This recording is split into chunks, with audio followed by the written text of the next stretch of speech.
I got a notification while folding laundry. Eva's emergency GPS was dying.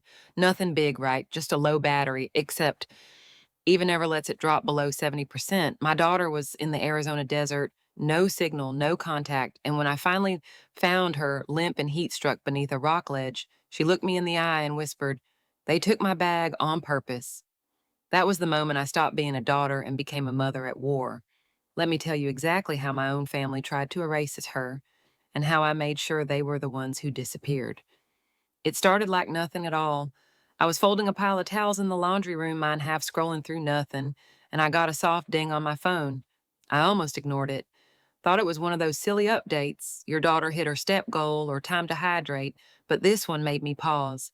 Eva's GPS watch battery was low, which made no sense. My daughter is the kind of girl who charges her phone at 72% just in case. Her friends joke she was born 40. She's careful, meticulous. If her battery was dying, something was off. I called her. Straight to voicemail, I called again. And again. By the fourth try, my hands were trembling, my breath shallow. My heart kept saying, something's wrong. Eva had gone on a weekend hiking trip with my parents and my sister Natalie. They were supposed to take all the cousins, Eva Max and Ellie, out to Arizona for bonding. Eva had hesitated. She's always been careful around my side of the family, but Natalie had texted her directly. Let's start over, just us and the kids. Even my mother had chimed in, let us get to know her better. You deserve a break, Meredith. And when Eva asked me, what if they actually mean it this time? I I wanted to believe it too, so I said yes.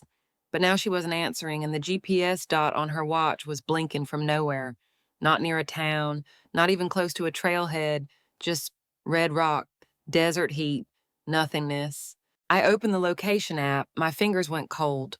The last known pin showed her deep into a dry canyon trail miles from any road.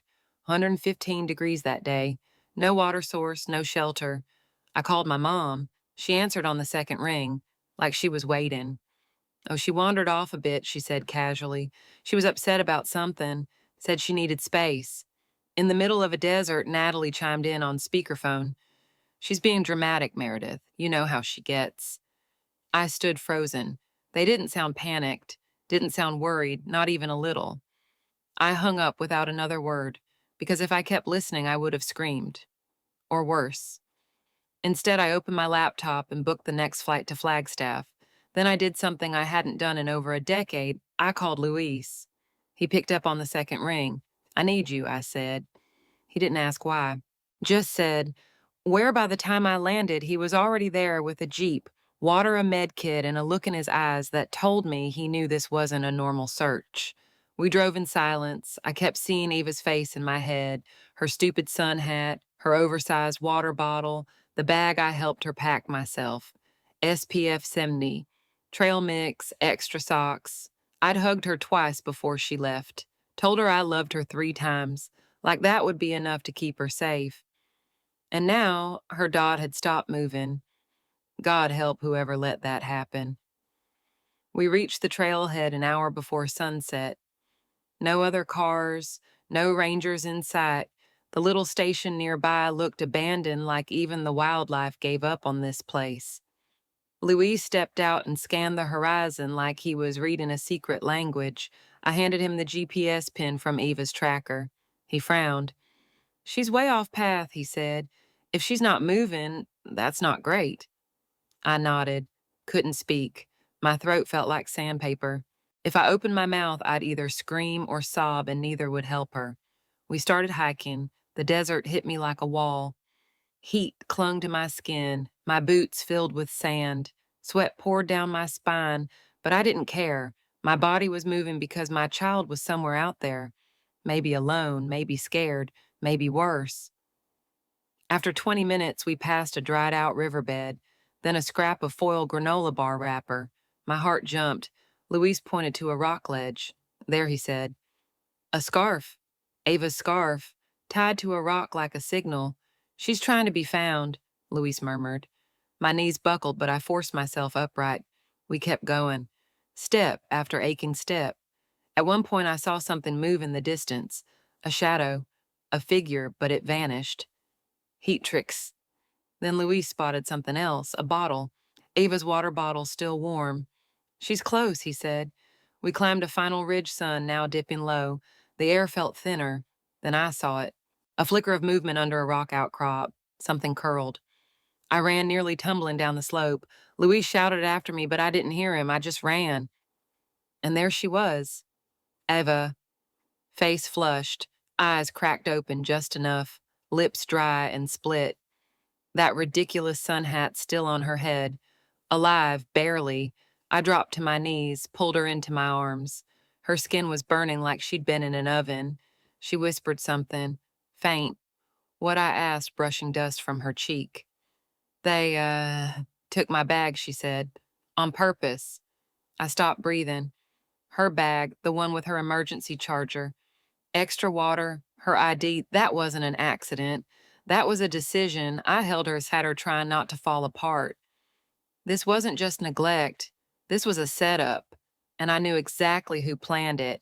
My mother, Natalie, maybe even Dad silently enabling like always.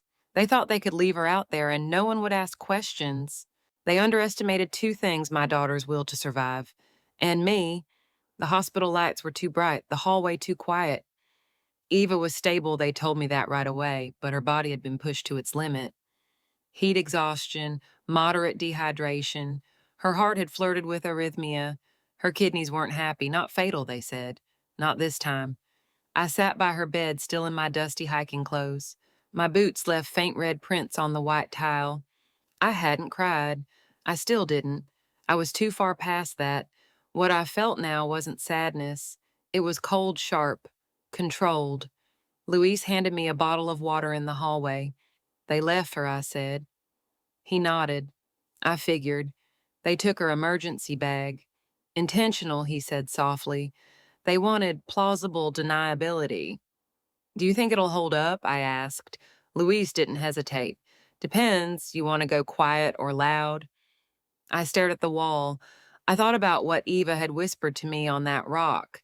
And then I chose. Let's start with quiet. That night I opened the folder on my phone labeled just in case. I'd been collecting screenshots, voicemails, passive-aggressive texts from Natalie, subtle digs from Mom. I hadn't realized how much I'd saved. Maybe I always knew I'd need them.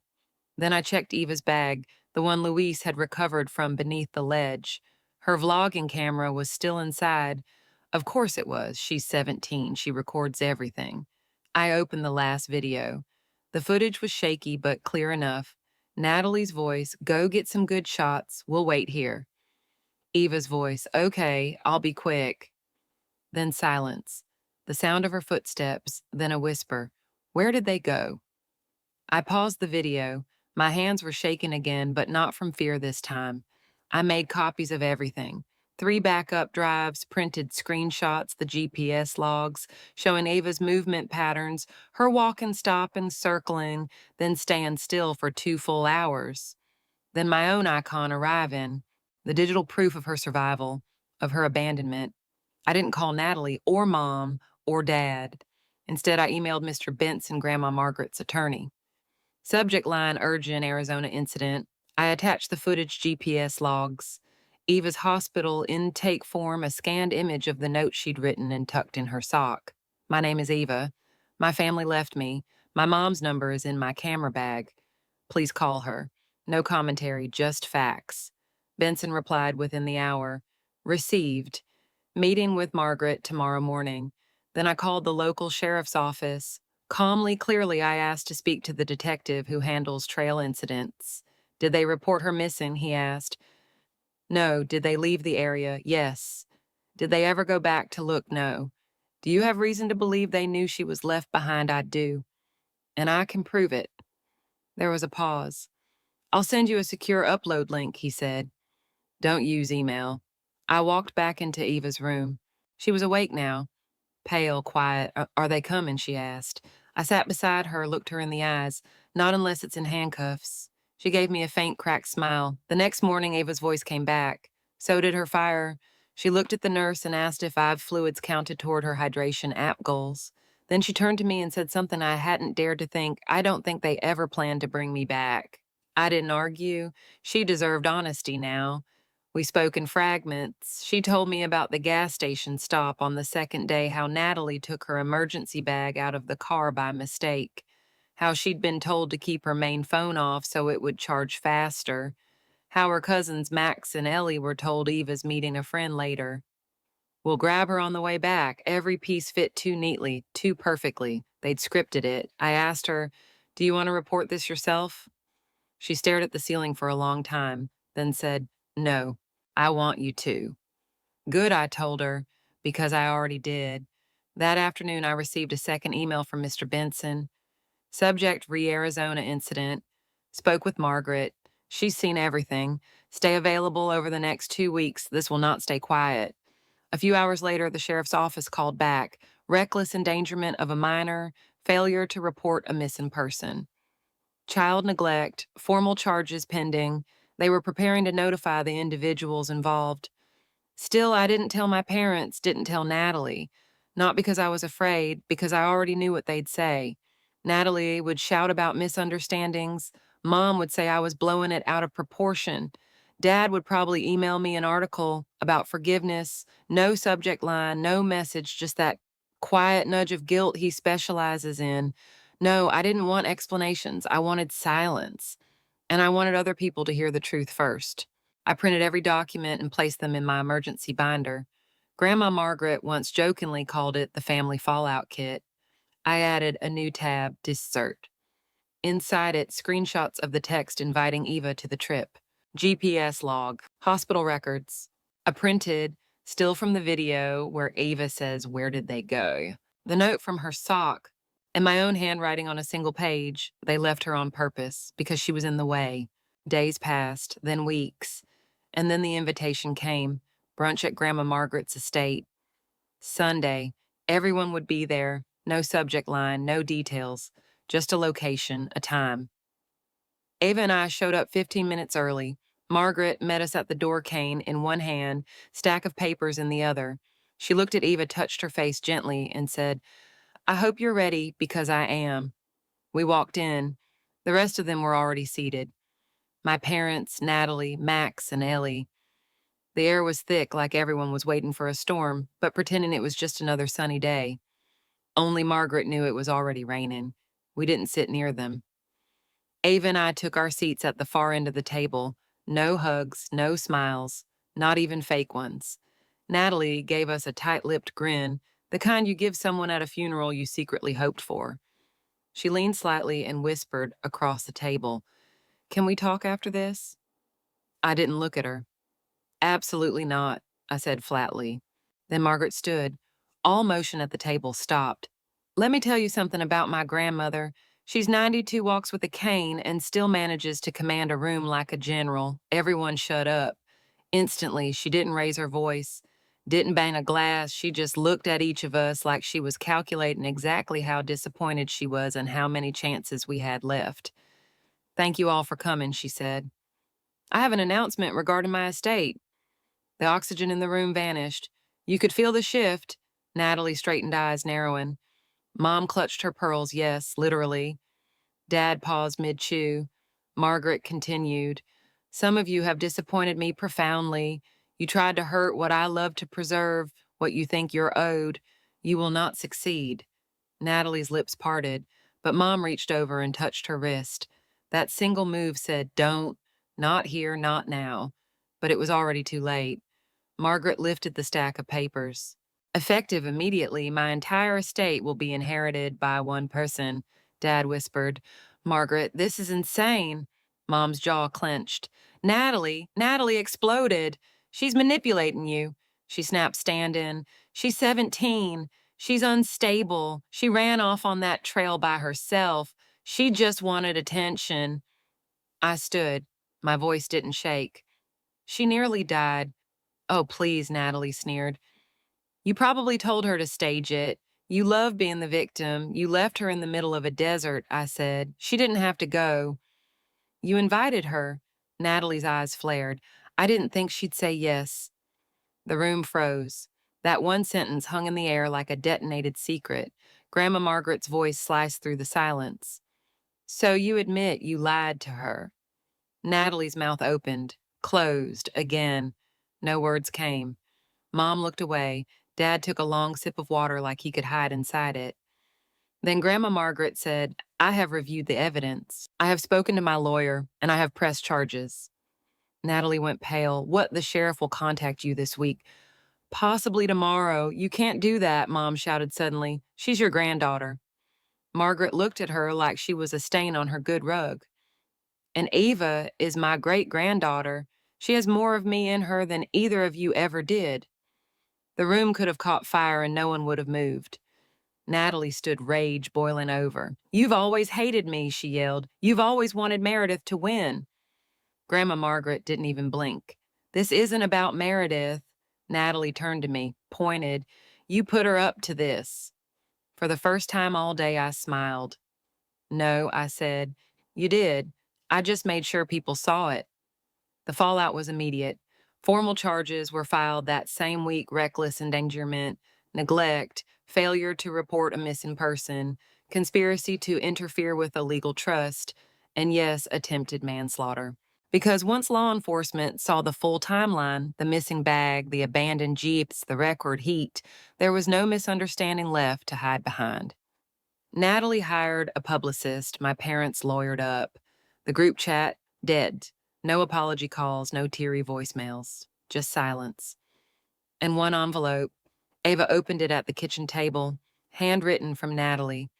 It started with, I didn't mean for it to go that far, and ended with, please don't ruin the whole family over this. Eva didn't say a word. She folded the letter in half and slid it into the shredder, watched it disappear without blinking.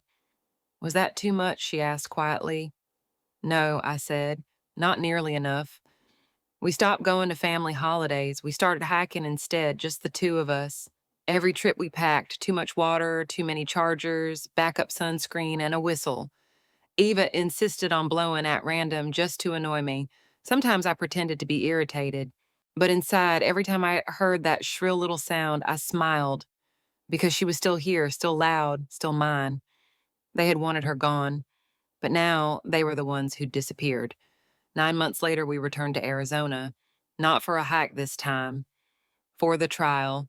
Ava stood in court, calm, clear eyes, hard as flint, and said, I don't think they cared if I made it out.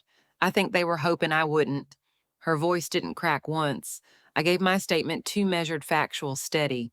I didn't cry, not because I wasn't devastated, but because I knew tears would never match the weight of the truth. The courtroom was cold, silent. Then came the sentencing. Natalie, 9 years. No parole for the first 5.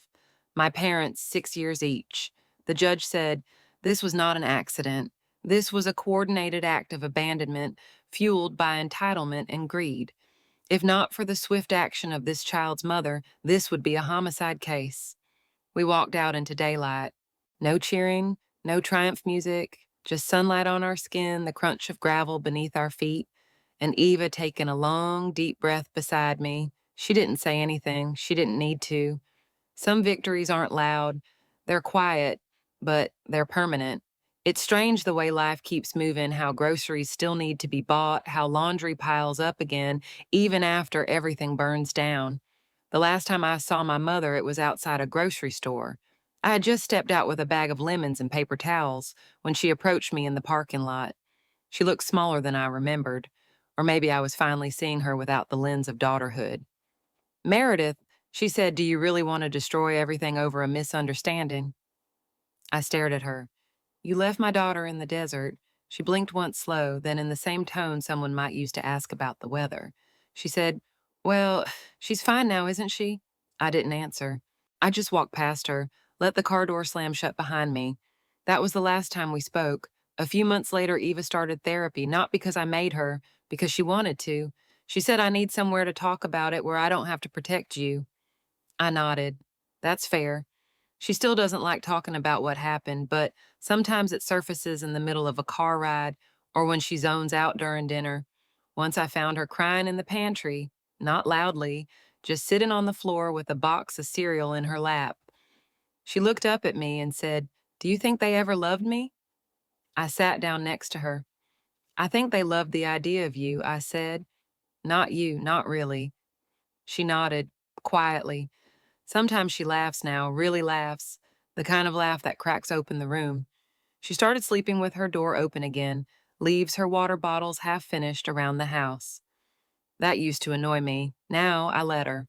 Every bottle, every cup, every sock on the floor feels like proof that she's still here, that she's alive, that they didn't get to win.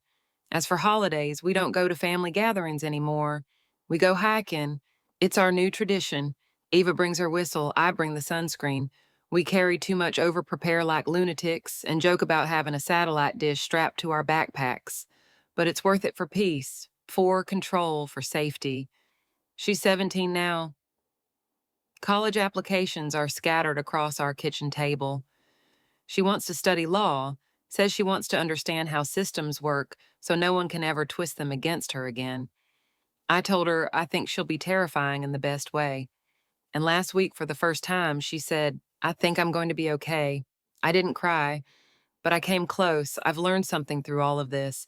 Family doesn't mean protection. It doesn't mean love. It doesn't even mean safe. Sometimes the people you expect to catch you are the ones who let you fall just to see what happens. And sometimes it's your job to make sure they never get another chance.